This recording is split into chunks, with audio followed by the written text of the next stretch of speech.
Can't take it anymore. ನಾನೇ ಅವನ ಲೈಫ್ಗೆ fix ಆಗಿದ್ದೀನಿ ಅಂತ ಗೊತ್ತಿದ್ರು ಅವನು ನಕ್ಷತ್ರ ನಕ್ಷತ್ರ ನಕ್ಷತ್ರ. ಎಂಗೇಜ್ಮೆಂಟ್ ವಿಷಯ ಹೇಳ್ಬಾರ್ದಂತೆ, ಅವನೇ ಹೇಳ್ಬೇಕಂತೆ, ಸರ್ಪ್ರೈಸ್ ಮಾಡ್ಬೇಕಂತೆ, ಅವಳ ಮುಖ ನೋಡ್ಬೇಕಂತೆ. ಹೆಲ್ ವಿತ್ ಯು ಭೂಪತಿ.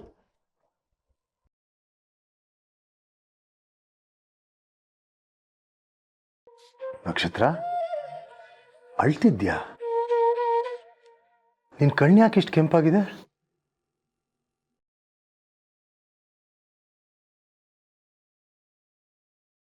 ಹೌದು ರೀ, ಹುಡುಗಿ ಹತ್ತಿದ್ದಾಳೆ. ಯಾಕೆ ನಕ್ಷತ್ರ, ಏನಾಯ್ತು? ಇಲ್ಲ, ಅದು ಹೊಗೆಗಿರ್ಬೇಕು. ಇಷ್ಟೊತ್ತು ಅಡುಗೆ ಮನೇಲಿದೆ. ಅಡುಗೆ ಮನೆಯಲ್ಲಿ ಹೊಗೆನಾ? ಏನು ಹಸಿ ಸೌದೆ ಉರಿಸ್ಕೊಂಡು ಅಡುಗೆ ಮಾಡ್ತಾ ಇದ್ಯಾ? ನಿಜ ಹೇಳು, ಏನು ವಿಷಯ? ಇಲ್ಲ, ಒಗ್ಗರಣೆ ಹಾಕ್ತಾ ಎಣ್ಣೆ ಸಿದೋಯ್ತು, ಅದ್ರ ಹೊಗೆ. ನಕ್ಷತ್ರ, ಸುಳ್ಳು ಹೇಳಬಾರ್ದು. ಯಾಕಮ್ಮ, ನಿಮ್ಮ ಅಪ್ಪ ಅಮ್ಮ ನೆನೆಸ್ಕೊಂಡು ಬೇಜಾರಾಯ್ತಾ? ಅಳ್ತಾ ಇದ್ಯಾ?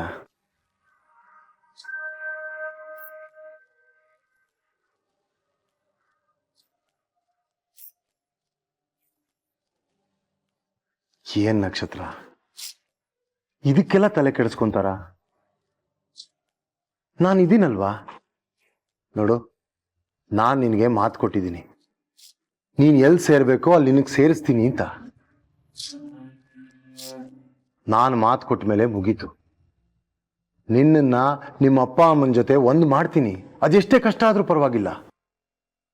ಯಾಕೆ, ಈ ಚಂದ್ರು ಅಂಕಲ್ ಬಗ್ಗೆ ನಂಬಿಕೆ ಇಲ್ವಾ ನಿಂಗೆ?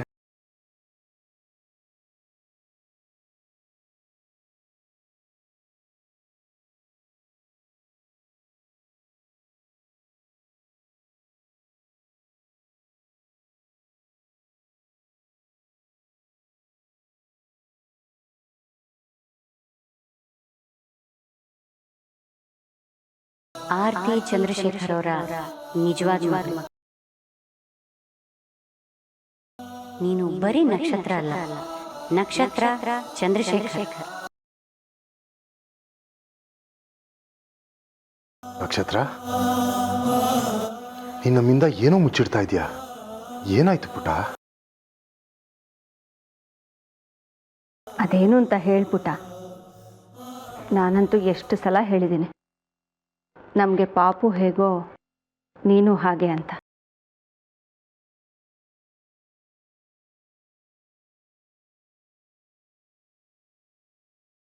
ನೀನು ನಮ್ಮ ಮಗಳಿದ್ದಂಗೆ ಕಣೆ.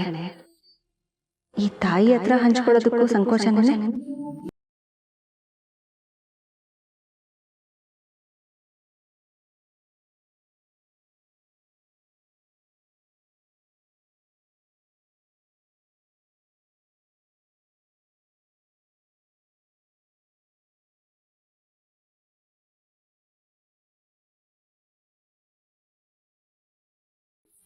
ನನ್ನ ಬದುಕಲ್ಲಿ ಏನಾಗ್ತಿದೆ ಅಂತ ಗೊತ್ತಾಗ್ತಿಲ್ಲ. ನಾನು ಏನು ಮಾತಾಡಲಿ? ಆಂಟಿ,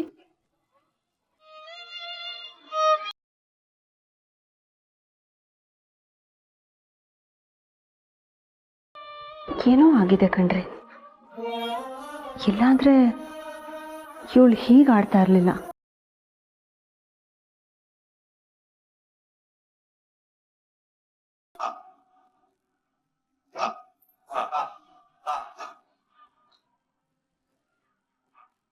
ಹಲೋ, ಆವಾಗಿಂದ ನಿನ್ನ ಕಾಲಿಗೆ ವೇಟ್ ಮಾಡ್ತಿದ್ದೀನಿ. ಅಪ್ಡೇಟ್ ಮಾಡಬೇಕು ಅನ್ನೋದು ಗೊತ್ತಾಗಲ್ವಾ? ನಿನಗೋಸ್ಕರ ಕಾಯೋಷ್ಟು ದೊಡ್ಡ ವ್ಯಕ್ತಿನಾ ನೀನು? ಸಾರಿ ಮೇಡಮ್, ಬ್ಯುಸಿ ಇದ್ದೆ, ಇನ್ನೂ ಟೆಸ್ಟ್ ಮಾಡಿಲ್ಲ, ಟೈಮ್ ಆಗುತ್ತೆ. ಮೊನ್ನೆಯಿಂದ ಅದನ್ನೇ ಹೇಳ್ತಿದ್ಯಾ, ನನಗೆ ಕೇಳಿ ಕೇಳಿ ಸಾಕಾಯ್ತು. ನಮ್ಮ ಡಾಕ್ಟ್ರು ಇಡೀ ದಿನ ಲ್ಯಾಬಲ್ಲೇ ಇರ್ತಾರೆ ಅಂತ ಗೊತ್ತಿರಲಿಲ್ಲ ಮೇಡಮ್. ನೋಡು, ನೀನು ಅದೇನು ಮಾಡ್ತೀಯೋ ನನಗೆ ಗೊತ್ತಿಲ್ಲ. ಇನ್ನು ನನ್ನ ಕೈಯಲ್ಲಿ ವೆಯ್ಟ್ ಮಾಡೋಕ್ಕಾಗಲ್ಲ. ಎವ್ರಿ ಮಿನಿಟ್ ನನಗೆ ನರ್ಕ ಆಗ್ತಿದೆ. ರಿಪೋರ್ಟ್ ತಂದು ಆದಷ್ಟು ಬೇಗ ನನ್ನ ಕೈಗೆ ಕೊಡು. ಯಾರಿಗಾದ್ರೂ ವಿಷಯ ಗೊತ್ತಾದ್ರೆ ಅಷ್ಟೇ.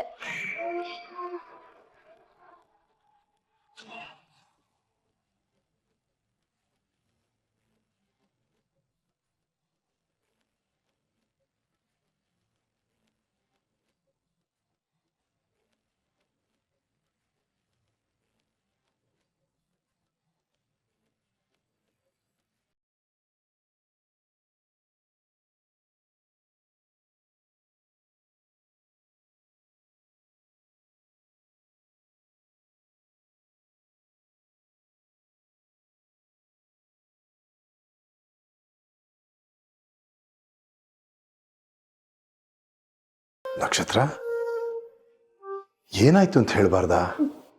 ಎಷ್ಟೊತ್ತಿ ಕೇಳ್ಬೇಕು ಮಗಳೇ?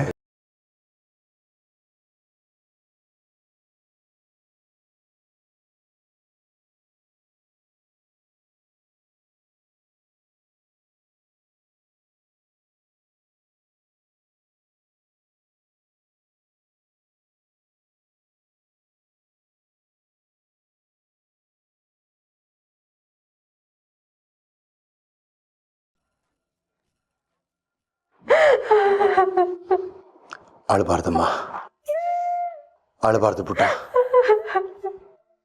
ಏನೂ ಆಗಿಲ್ಲ, ನಾವೆಲ್ಲ ಇದ್ದೀವಿ, ಏನೂ ಆಗಿಲ್ಲ. ಕಣ್ಣೀರು ಒರೆಸ್ಕೊ.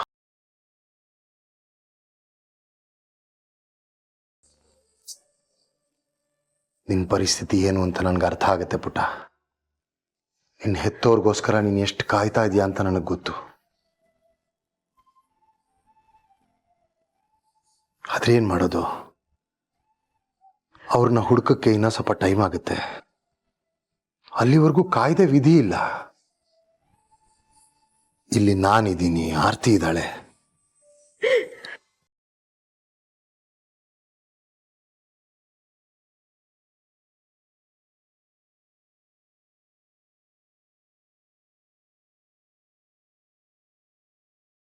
ನಿನ್ನ ನಿಜವಾದ ಅಪ್ಪ ಅಮ್ಮ ಸಿಗೋವರೆಗೂ ನಮ್ಮನ್ನೇ ಅವರು ಅಂತ ಅನ್ಕೋ.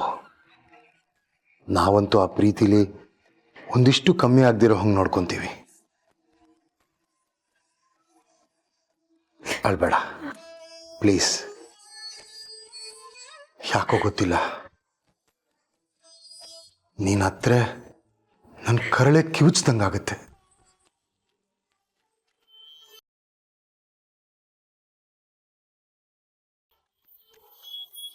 ನೋಡು, ನನ್ನ ಪಾಪು ಹೆಂಗೋ.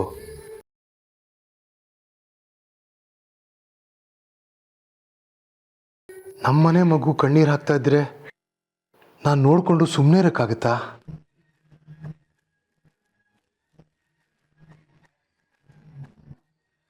ನಿಮ್ಮಪ್ಪ ಅಮ್ಮ ಸಿಗ್ತಾರೆ, ಸಿಗದೆ ಎಲ್ಲಿ ಹೋಗ್ತಾರೆ. ನಾನು ಅವ್ರನ್ನ ಹುಡುಕ್ತೀನಿ. ನೀನ್ ಧೈರ್ಯವಾಗಿರು, ಓಕೆನಾ? ಹೇಳು, ಈಗ ಆರಾಮಾಗಿ ಮಲ್ಕೋ. ಬೆಳಗ್ಗೆ ಫ್ರೆಶ್ ಆಗಿ ಹೇಳ್ಬೇಕು, ಓಕೆ?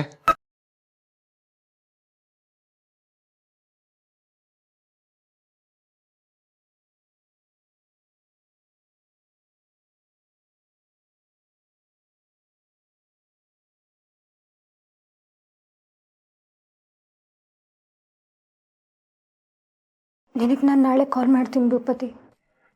ಏನಮ್ಮ ನೀನು ಇಷ್ಟೊತ್ತು ನಿನ್ನ ಫೋನ್ ಸ್ವಿಚ್ ಆಫ್ ಆಗಿ ಈಗ ತಾನೇ ಕಾಲ್ ಕನೆಕ್ಟ್ ಆಗಿದೆ. ಕಾಲ್ ಕನೆಕ್ಟ್ ಆಗೋದಕ್ಕೆ ಅಷ್ಟೊಂದು ಕಷ್ಟಪಟ್ಟಿದ್ದೀನಿ. ಎತ್ತಿದ ತಕ್ಷಣ ನಾಳೆ ಮಾತಾಡ್ತೀನಿ ಅಂತಿದೆಯಲ್ಲ. ಲೈಫಲ್ಲಿ ಇಷ್ಟೊಂದು ಬ್ಯುಸಿ ಆಗಬಾರ್ದೆ ಖಾಲಿ ಡಬ್ಬಿ. ನಾಳೆ ಮಾಡ್ತೀನಿ ಭೂಪತಿ, ಬಾಯ್. ಹಲೋ, ಹೇ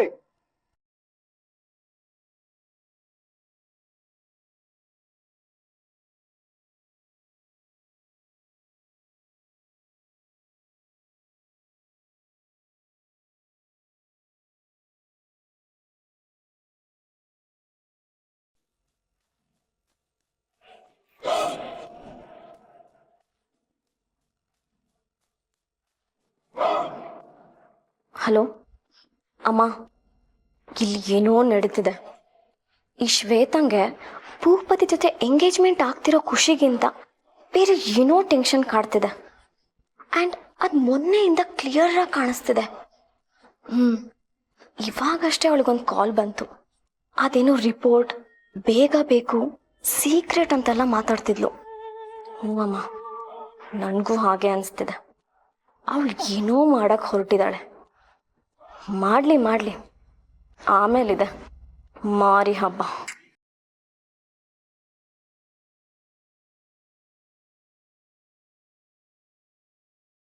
ಯಾವುದೋ ಭೀಮಣ್ಣನ ವಟಾರದ ನಾನು ಇಂಥ ದೊಡ್ಡ ಮನೆ ವಂಶದ ಕುಡಿಯಂತೆ ಯಾವುದೋ ಸಂತೃಪ್ತಿ ಹೋಟ್ಲಲ್ಲಿ ಈರುಳ್ಳಿ ಸುಳಿಯೋಳು ಕೋಟ್ಯಾಧಿಪತಿ ಚಂದ್ರಶೇಖರ್ ಮಗಳಂತೆ ತಿಂಗಳ ಸಂಬಳದ ಆಸೆಗೆ ಹೆಸರು ಇಲ್ಲದೆ ಮೈಕ್ ಮುಂದೆ ನಿಲ್ತಿದ್ದೋಳು ಇವಾಗ ಇಡೀ ರೇಡಿಯೋ ಸ್ಟೇಷನ್ ಓನರ್ ಅಂತೆ.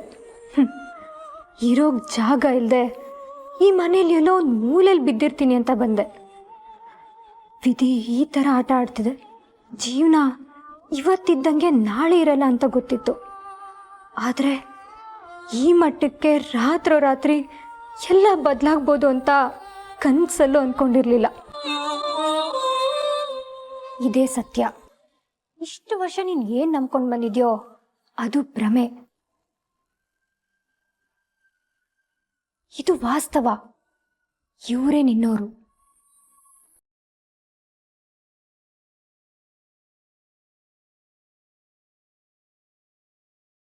ಆದರೆ ಈ ಕ್ಷಣಕ್ಕೂ ನನಗಿದೆಲ್ಲ ನಂಬಕ್ಕಾಗ್ತಿಲ್ಲ. ಇದೆಲ್ಲ ಸಿನಿಮಾದಲ್ಲಿ ನಡೆಯುತ್ತೆ ಅಷ್ಟೆ. ನಿಜ ಜೀವನದಲ್ಲಿ ಈ ಥರ ಎಲ್ಲ ಆಗಲ್ಲ. ನಿನ್ನ ಜೀವನ ಯಾವ ಸಿನಿಮಾಗಿಂತಲೂ ಕಮ್ಮಿ ಇಲ್ಲ ನಕ್ಷತ್ರ. ಆವಾಗಲೇ ಬಂದಿದ್ರಲ್ಲ ಡಾಕ್ಟ್ರು, ಅವ್ರಿಗೆ ನಿನ್ನ ಹತ್ರ ಸುಳ್ಳು ಹೇಳಿ ಏನಾಗಬೇಕು? ಇಷ್ಟು ವರ್ಷ ತಮ್ಮ ಜೀವನನ ಕೈಯಲ್ಲಿಟ್ಕೊಂಡು ಒದ್ದಾಡಿ ನಿನಗೋಸ್ಕರ ಹುಡುಕಿ ಇಷ್ಟೆಲ್ಲ ಮಾಡೋ ಅಗತ್ಯನಾದ್ರೂ ಏನಿದೆ? ಇದು ನಿಜ ಅಂತ ನಿನಗೂ ಅರ್ಥ ಆಗಿದೆ. ಆದರೆ ಮುಂದೆ ಏನು ಮಾಡಬೇಕು ಅಂತ ಗೊತ್ತಾಗ್ತಿಲ್ಲ. ಅದಕ್ಕೆ ಈ ಗೊಂದಲ, ಈ ಒದ್ದಾಟ. ಏನು ಮಾಡಬೇಕು? ಕೇಳ್ತೀಯಲ್ಲ, ನೀನು ನಿಜವಾದ ಅಪ್ಪ ಅಮ್ಮ ಯಾರು ಅಂತ ಕೊನೆಗೂ ಗೊತ್ತಾಗಿದೆ. ಹೋಗಿ ಅವ್ರ ಹತ್ರ ಮಾತಾಡು. ನಿಜ ಏನು ಅಂತ ಅವ್ರಿಗೂ ಹೇಳು. ಇಲ್ಲ, ನಾನಾಗಿ ಮಾಡೋಕ್ಕಾಗಲ್ಲ. ಅದರಿಂದ ತಪ್ಪಾಗುತ್ತೆ. ಏನು ತಪ್ಪು? ನೀನು ಹೇಳ್ದೆ ಹೋದರೆ ತಪ್ಪಾಗುತ್ತೆ. ನಿನಗೆ ಹೇಗೆ ನಿನ್ನ ನಿಜವಾದ ಅಪ್ಪ ಅಮ್ಮ ಯಾರು ಅಂತ ತಿಳ್ಕೊಳ್ಳೋ ಹಕ್ಕಿದೆಯೋ ಹಾಗೆ ಅವ್ರಿಗೂ ಅವ್ರ ನಿಜವಾದ ಮಗಳು ಯಾರು ಅಂತ ತಿಳ್ಕೊಳ್ಳೋ ಹಕ್ಕಿದೆ. ಅದನ್ನು ಮರಿಬೇಡ. ಆದರೆ ಶ್ವೇತಾ ಮೇಡಮ್ ಬಗ್ಗೆ ಯೋಚನೆ ಮಾಡಬೇಕಲ್ವಾ? ಅವರು ಹುಟ್ಟಾಗಿಂದ ಶ್ರೀಮಂತಿಕೆ, ಈ ಸುಖ, ಈ ದೊಡ್ಡ ಮನೆ, ಕಾರು, ಇದಕ್ಕೆಲ್ಲ ತುಂಬ ಚೆನ್ನಾಗಿ ಹೊಂದ್ಕೊಂಡ್ಬಿಟ್ಟಿದ್ದಾರೆ.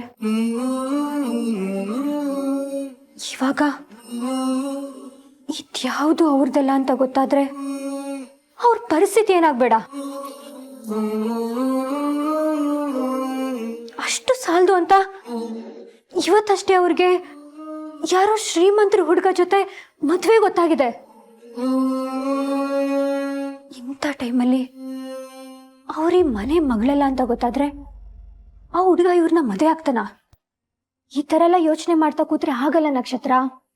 ಇವತ್ತಲ್ಲ ನಾಳೆ ಸತ್ಯ ಏನು ಅಂತ ಹೊರಗೆ ಬರಲೇಬೇಕು. ಶ್ವೇತಾ ಯಾರು ಅಂತ ಗೊತ್ತಾಗ್ಲೇಬೇಕು. ನೀನ್ ಏನೇ ಮಾಡಿದ್ರು ಅದನ್ನ ಜಾಸ್ತಿ ದಿನ ಅಂತೂ ಮುಚ್ಚಿಡಕ್ಕಾಗಲ್ಲ. ನಾನು ಹೇಳೋ ಸತ್ಯ ನನ್ನೊಬ್ಳಿಗೆ ಬಿಟ್ರೆ ಬೇರೆ ಯಾರಿಗೂ ಒಳ್ಳೇದು ಮಾಡಲ್ಲ. ನನ್ನಿಂದ ಮಿಕ್ತೋರ್ ಜೀವನ ಹಾಳಾಗುತ್ತೆ. ನನ್ಗಂತ ಸುಖ ಬೇಡ, ನನ್ಗಂತ ಜೀವನ ಬೇಡ. ಯಾವತ್ತಿಗೂ ನನ್ನ ಸ್ವಾರ್ಥಕ್ಕೆ ಬೇರೆಯವ್ರ ಜೀವನ ಹಾಳು ಮಾಡಲ್ಲ. ದಡ್ಡಿ ಥರ ಆಡ್ಬೇಡ ನಕ್ಷತ್ರ. ಇದು ನಿನ್ನ ಸ್ವಾರ್ಥ ಅಲ್ಲ, ಕರ್ತವ್ಯ. ನೀನು ಹೆತ್ತೋರ್ಗೆ ನಿಜ ತಿಳಿಸೋ ಕರ್ತವ್ಯ. ನಿನಗೆ ಜನ್ಮ ಕೊಟ್ಟಿರೋ ಋಣ ತೀರ್ಸೋಕ್ಕಾದ್ರೂ ನೀನು ಈ ಕೆಲಸ ಮಾಡಲೇಬೇಕು. ಹೋಗು ನಕ್ಷತ್ರ, ಅವ್ರಿಗೆ ನಿಜ ಹೇಳು. ಹೋಗು ಹೋಗು ಹೋಗು, ಅವ್ರಿಗೆ ನಿಜ ಹೇಳು. ಹೋಗು ಹೋಗು, ಅವ್ರಿಗೆ ನಿಜ ಹೇಳು. ಹೋಗು. ನೀನ್ ನಿಜವಾದ ಅಪ್ಪ ಅಮ್ಮ ಯಾರು ಅಂತ ಕೊನೆಗೂ ಗೊತ್ತಾಗಿದೆ.